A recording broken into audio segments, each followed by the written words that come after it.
Et oui, aujourd'hui on va parler du mec qui a envahi tous nos écrans. Vous connaissez très bien son nom. José Pedro Balmaceda Pascal. Bon, vous connaissez peut-être pas son nom complet, mais peu importe. Il a commencé par être le daddy d'Internet. Are you the daddy of the internet? What's internet daddy? Me.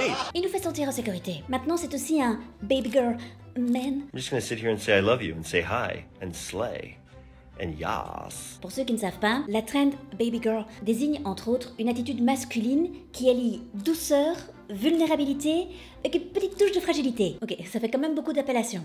Je suis perdue. I am a lazy 50-year-old bougie bitch. Non mais stop Pedro, parce que nous on n'en sort plus ici, franchement. Comment Pedro Pascal a-t-il réussi à devenir le roi d'Hollywood? Ce que vous ne savez pas. Et alors qu'est-ce qui fait que tout le monde aime tellement Pedro Pascal?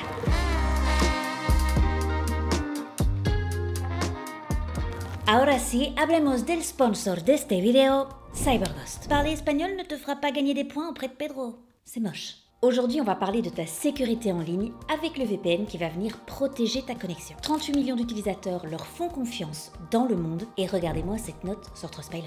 Comment fonctionne CyberGhost? Il va masquer ton adresse IP. Non seulement il chiffre tes données, mais il va rediriger ton trafic internet via un tunnel sécurisé. Personne ne connaîtra ton activité en ligne. Plante le décor avec moi. T'es au Chili, dans le désert d'Atacama. Oui, le décor est sympa évidemment. Tu es en réalité sur les traces de la famille de Pedro. Attention quand même. Tu mangeras très probablement le meilleur pastel des chocolates de ta vie, mais il s'avère que le show que tu préfères sur Netflix, au Chili, il n'est pas dispo. Pas de soucis, CyberGhost est là. Tu peux te connecter en France et tu auras accès à ta série. Et là, tes vacances sont officiellement parfaites. Évidemment, ça fonctionne même si t'es pas au Chili. Par exemple, depuis la France, tu peux te connecter aux États-Unis et avoir accès à des contenus non disponibles normalement. Autre chose, CyberGhost ne conserve pas tes données, donc tu es réellement anonyme en ligne. Et c'est compatible avec tout.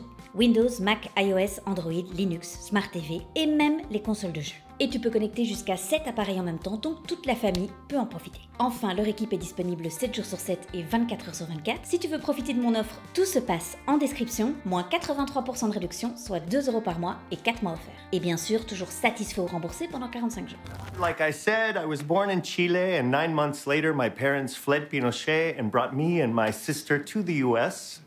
They were so brave, and without them, I wouldn't be here in this wonderful country. Pedro, comme il l'a souligné, est donc originaire du Chili, pays que ses parents ont donc dû fuir en raison de leur opposition à la dictature de Pinochet. Sa famille était engagée politiquement et socialement. Son père, José Balmaceda Riera, était un médecin spécialisé en fertilité, issu de l'aristocratie chilienne, et sa mère, Verónica Pascal Urreta, était une pédopsychiatre. Pinochet, il a renversé le président socialiste Salvador Allende, et la mère de Pedro, c'était aussi une cousine éloignée de ce président. Oui, à partir de ce moment-là, il a fallu foutre le camp. La famille de Pedro obtient l'asile au Danemark, puis ensuite s'installe aux États-Unis. Pedro grandit à San Antonio, au Texas, avant de déménager à Orange County, en Californie, à l'âge de 11 ans. Je peux vous dire qu'entre le Chili et Orange County, c'est 2 salles de ambiance. Ah, tu quittes l'Amérique du Sud et tu débarques là-dedans. I don't think that he's good for you. How do you know what's good for me? That's my opinion!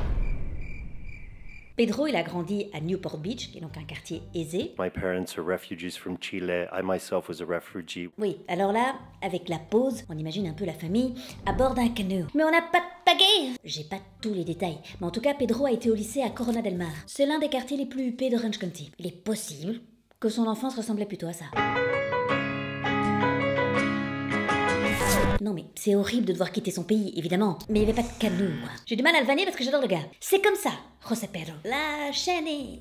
comme ça. Pedro Pascal, il a commencé dès son plus jeune âge à jouer dans des pièces de théâtre locales ou scolaires. Sa maman l'a toujours soutenu sans le forcer et c'est elle qui l'a inscrit dans une école d'art dramatique. La maman de Pedro s'est suicidée quand il avait 24 ans et c'est peu de temps après qu'il ne se fera plus appeler Pedro Balmaceda, mais Pedro Pascal, le nom de sa mère. D'une part parce que c'était plus facile à prononcer pour les Américains, mais aussi évidemment pour lui rendre hommage. Pedro a aussi étudié dans une université d'art dramatique à New York, détail qui m'a fait rire. Durant sa jeune carrière d'acteur, et alors qu'il jouait une pièce de Shakespeare, il a eu un horrible trou de mémoire. Ce qui fait qu'aujourd'hui, il a une technique très spéciale pour se rappeler ses lignes de texte. Il utilise la première lettre de chaque mot de sa ligne de texte, disposée un peu comme dans des sortes de tours, de colonnes. Je vous montre.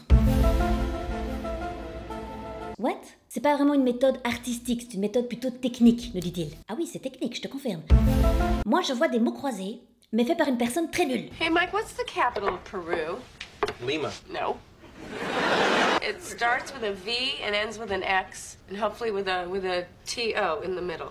You know, kind of think of it, the capital of Peru is buttocks. Pedro nous dit également, c'est vraiment une manière très fastidieuse de te forcer à apprendre ton texte. Mais pourquoi t'infliger ça, Pedro? Parce que selon lui, la méthode lui permet d'apprendre un texte très rapidement. Attention sur les plateaux de tournage quand même. OVSTRAPP. Pedro, la caméra tourne, hein. Si tu pouvais passer sur les vraies répliques, s'il te plaît. PDS. Voilà.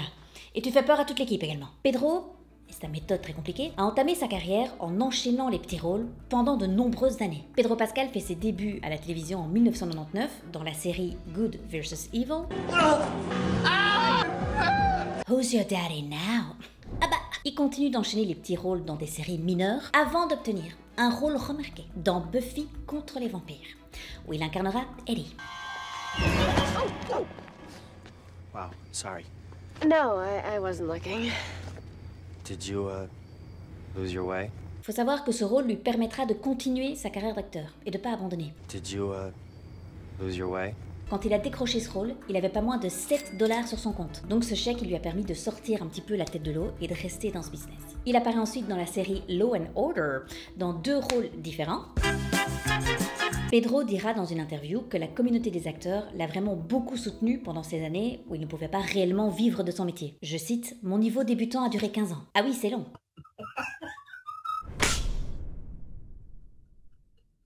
Hey. Il y a une personne qui va jouer un rôle majeur dans la vie de Pedro Pascal, c'est l'actrice Sarah Paulson. Ils sont amis depuis 30 ans, depuis le moment où ils se sont rencontrés en 1993 à New York, lorsqu'ils étaient étudiants. Sarah Paulson révèle qu'elle a soutenu financièrement Pedro Pascal lors de ses débuts difficiles à Los Angeles. Elle a aidé à payer ses dettes et à subvenir à ses besoins, notamment en partageant ses revenus d'actrice. Elle va même l'aider à décrocher le rôle qui va changer sa vie. Le rôle de Oberyn Martell dans la 4e saison de Game of Thrones. Tell him the Lannisters aren't the only ones who pay their debts.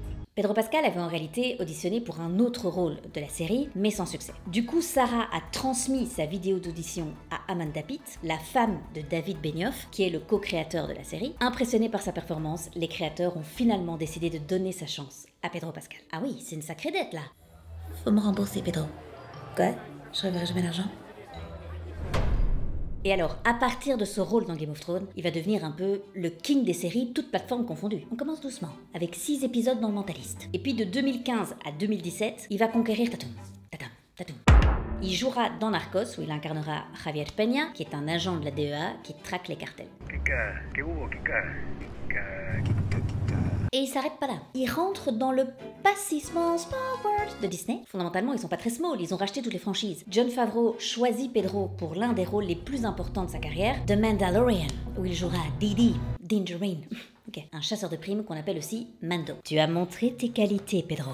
J'ai la sensation que tu seras à ton prime après ce rôle, quand on ne verra pas du tout ton visage. Pardon? J'étouffe! Voilà, si tu peux aussi te retourner encore un peu, voilà. Voilà, complètement de dos. Mais je sais très bien que c'est un bon acteur. Vous allez arrêter de remettre en question toutes mes blagues? Par contre, la perf, elle est réellement dans la voix qu'il prend pour jouer Mando. Elle est très rassurante, très paternelle. Yeah, it's me, kid. You know, it's like, it's actually kind of a very breathy, low register, bedroom voice. Et maintenant qu'il l'a dit, oui, très bizarre en fait. Pedro n'était pas toujours présent sur le tournage d'ailleurs. Non mais tu seras super dans ce rôle. Mais je vais te demander de rester chez toi avec un micro. Non mais quand son planning ne lui permettait pas, c'était des doublures cascades ou des remplaçants qui enfilaient l'armure. Même parfois quand il était là d'ailleurs, puisque l'armure était très lourde et donc très épuisante. Je cite, c'est comme enfiler un gant intégral. De la tête aux pieds. Avec des poids dessus. Je cite encore, c'est comme devenir aveugle. On passe un step à chaque prise de parole. C'est quoi cette armure? Tu n'as aucune vision périphérique. S'il y a un trou, je tombais dedans. Telle est la voix. Mais en plus, c'est sûr, c'est pas sa costard qui allait l'aider, hein. But be careful. Après cet autre succès, HBO, qui l'avait donc fait percer dans Game of Thrones, s'est dit, il est temps de lui mettre une guitare entre les mains. Qu'il s'affirme encore plus en tant que père. D'aller. Mais par contre avec une personne qui vient aussi du cast de Game of Thrones, j'y tiens. Alors Pedro sera présent dans 2 saisons, et là les producteurs, après El Famoso, épisode 2 de la saison 2. Mais ne vous inquiétez pas, évidemment qu'ils avaient un plan. Écoutez-moi, taisez-vous, oui je sais qu'il y a personne qui parle. Épisode 5, 43e minute. C'est le générique de fin là, non? Non, une seconde avant. Hey, kiddo. On les tient minimum 2 ans avec ça, minimum. Pedro est au top de sa carrière. Les informations que j'ai pu trouver parlent d'un cachet pour The Last of Us par épisode de 600 000 € pour toute la saison 1 et le Heikido de la saison 2. Alors là, je vous ai parlé des séries, mais Pedro, il a aussi fait du cinéma. On l'a vu dans Kingsman de Golden Circle, dans Wonder Woman 1984, dans Gladiator 2. Il a fait la voix du renard dans The Wild Robot. Swimming's easy. I can teach him the way my mom taught me. Et enfin, là maintenant, c'est sorti mercredi. Il jouera dans ce qui est clairement le Graal pour un acteur en 2025. Il va intégrer une licence Marvel. Il incarnera Reed Richards, Monsieur Fantastique. Mr. Fantastic. Are we safe? I don't know. Attention, on a des attentes, hein. Tu es daddy. I'm your daddy. Enfin, ici tu es monsieur, mais ça marche aussi. Tu es daddy, monsieur. Mais tu es protecteur. Il s'agira pas de... We will protect you. Je te sens pas, Pedro, je préfère être clair. Pendant la promo du film, c'était pas facile de savoir comment il allait, Pedro, d'ailleurs. Tu es angoissé? Tu es content? Tu es sans voix? Tu es fou? Maintenant que vous avez son parcours de vie et d'acteur bien clair dans vos esprits, pourquoi Pedro est devenu si culte à Hollywood alors qu'il a mis plus de 20 ans à percer? What movie you want to see? You want to see a Pedro Pascal movie? You want to see a Pedro Pascal movie? Or do you want to see a Pedro Pascal movie?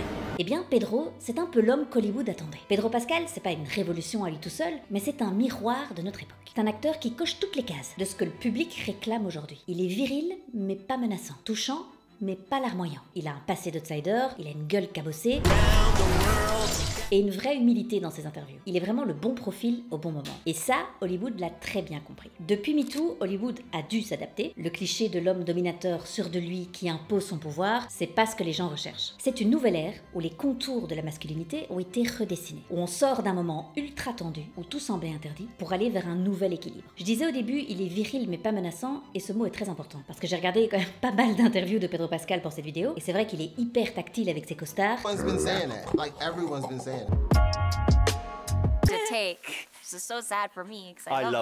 Il joue pas mal avec les sous-entendus. Il assume son côté daddy à fond. Des comportements qui, sortis de leur contexte ou portés par d'autres, pourraient paraître déplacés. That's life. Mais lui, ce qui dégage, c'est autre chose. Je sais pas ce que vous en pensez. L'humour, il est complice, il est pas intrusif. Et cette espèce de légèreté, et tu sens que ça masque pas un rapport de pouvoir. Après MeToo, on est passé d'un monde où trop de choses étaient permises à un monde où plus rien ne semblait l'être. Pedro Pascal, lui, il réconcilie les deux. Il montre qu'on peut être chaleureux, drôle, proche. Mais attention, tout ça ne veut pas dire que Pedro Pascal est arrivé comme ça là par magie. C'est aussi une réponse stratégique de l'industrie hollywoodienne. Pedro Pascal, c'est aussi un produit marketing. Son équipe de relations publiques sait très bien comment le présenter, comment cadrer ses apparitions, comment le faire exister dans cet espace safe mais sexy. And I know how to get along with everybody. You know what I mean? But it doesn't mean I like everybody. C'est fascinant d'ailleurs de voir comment Hollywood réinvente ses fantasmes en restant fidèle à ce qu'il fait depuis toujours, vendre des figures qu'on peut désirer mais sans culpabiliser. Pedro Pascal, il va aussi venir casser un autre mythe profondément ancré à Hollywood, l'idée que pour faire rêver, un acteur devait cocher toutes les cases de la virilité hétéro. Pourquoi? Parce qu'on supposait que le fantasme féminin avait besoin de croire à une possibilité réelle. Donc si un acteur n'était pas disponible, pas hétéro ou pas célibataire par exemple, perdait sa valeur de désir. Mais ça, c'est faux. C'est pas comme ça que fonctionne le cerveau. Le désir, c'est pas une équation logique. On peut désirer quelqu'un qu'on ne pourra jamais avoir. Et ça diminue en rien la puissance du fantasme. L'attirance, elle se projette dans un sens. Ce que je ressens pour quelqu'un ne dépend pas de ce que lui ressent pour moi. Pedro Pascal ne parle d'ailleurs jamais réellement de sa sexualité. Et pourtant, c'est l'un des acteurs les plus désirés du moment. On le voit aussi avec des acteurs comme Jonathan Bailey, qui assument son homosexualité et qui cartonnent dans des blockbusters. Ces acteurs, ils prouvent que le succès d'un acteur ne dépend pas de son orientation sexuelle, mais bien de ce qu'il projette émotionnellement ou énergétiquement. Les lignes bougent, lentement, mais elles bougent. Pedro Pascal, c'est pas juste un mec cool qu'Internet adore. C'est un acteur qui est parfaitement aligné avec l'air du temps, au carrefour de plusieurs tendances culturelles. Il incarne les nouvelles façons de penser la masculinité, le désir, mais aussi la manière dont Hollywood veut représenter le monde d'aujourd'hui. Il est à la fois symbole de progrès et un produit marketing ultra efficace. Et peut-être que c'est ça, le vrai pouvoir d'aujourd'hui. Ne pas incarner une norme, mais être capable d'en inventer une nouvelle. Merci à tous et à toutes d'avoir suivi cette vidéo. Si vous avez aimé cette vidéo, mais évidemment n'hésitez pas à lui donner de la force, likez, commentez, faites tout ce que vous pouvez. Merci encore à CyberGhost d'avoir sponsorisé cette vidéo. Grâce à eux, vous pouvez profiter de moins 83% de réduction, soit 2 € par mois et 4 mois offerts, protéger jusqu'à 7 appareils en même temps et naviguer en toute sécurité dans le monde entier. L'offre est dispo maintenant, rendez-vous en description. Je vous retrouve très vite pour parler d'un autre phénomène très puissant mais qui n'a aucun sens. On se retrouve très vite. Ciao!